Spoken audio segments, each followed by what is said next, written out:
After that verdict was read today, Ahmaud Arbery's mother said that her son could now rest in peace, adding that it has been a long, hard fight, but that God is good. And joining me now is attorney Ben Crump. He represents the Arbery family. Mr. Crump, as always, appreciate your time. Today's verdict does not bring Ahmaud back, but is this justice served? Well, it's accountability served. Justice would be Ahmaud Arbery being here with his mother and father at Thanksgiving dinner tomorrow. But the family is very relieved that there was a measure of justice administered today by that jury with 11 white members and 1 black member, which gives hope for America that we can get to equality and justice for all. You had expressed concerns about that nearly all-white jury. How do you feel now that the verdict has come down in Ahmaud's favor? Well, I'm very grateful. As I said, it gives us all hope in America that the jury can follow the judge's instructions and base their verdict on the evidence and not be sidetracked and distracted by dog whispers and racial rhetoric like long legs and dirty toenails.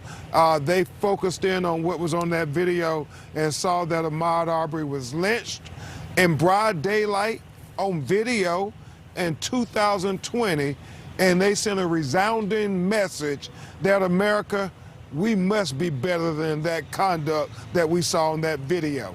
And you're referring to some of the incendiary remarks made by the defense team in this trial. Mr. Crump, prosecutors did not push for the death penalty in this case. Did Ahmaud's family have any say in that decision?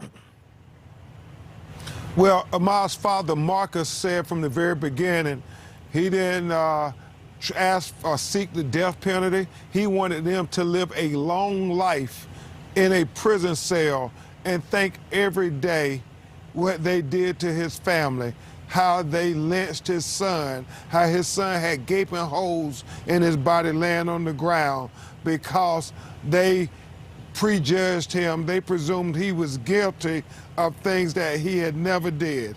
He was only jogging while black. That was his only crime. And so that's why his father wants them to think about that every day for the rest of their lives.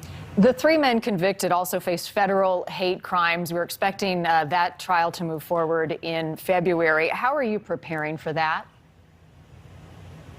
Well, Marty, when you really think about this whole case, it harkens back to the Jim Crow era, where you have the essence of racism, where, you know, these white citizens are based on no evidence or anything like that, see a black person and they think he committed a criminal act, and they don't call the police. They don't try to have him have his day in court.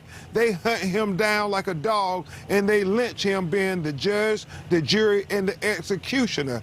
And unlike many other cases, we know in this case there's a plethora of social media posts and text messages that have a lot of racial derogatory comments that can help the federal government get into the mentality of what these men were thinking as they chased unarmed Ahmaud Arbery. Again, those federal charges, we'll learn more in February as we follow this case. Mr. Crump, a black man and lifelong resident of Brunswick, Georgia, showed up today outside of the courthouse awaiting the verdict. And he said that this doesn't heal most of the wounds, but it is a start. And we heard Ahmaud's dad earlier say, let's keep fighting. What does that fight look like? Well, that fight looks like paying appropriate respect and legacy to Ahmaud Arbery. You know, in many ways, this is a continuation from Trayvon Martin's case back almost 10 years ago. I mean, they were killed in eerily similar scenarios where you had Trayvon running for his life and you had Ahmaud running for his life for people who profiled, pursued, and killed them.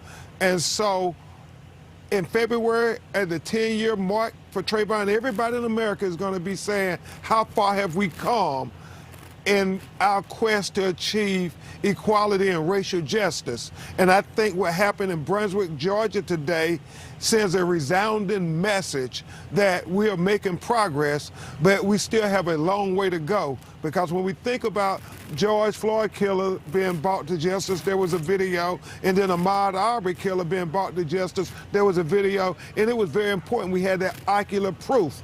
But then you have to think about all the marginalized people of color who have been killed unjustly, shot in the back, killed in just unbelievable ways, but they didn't have a video and they were denied justice. We don't want the precedent in America to be that for a black person to have access to the courtroom, to have access to justice, we have to meet this high bar of having a video. No, we want Breonna Taylor to be able to get justice too.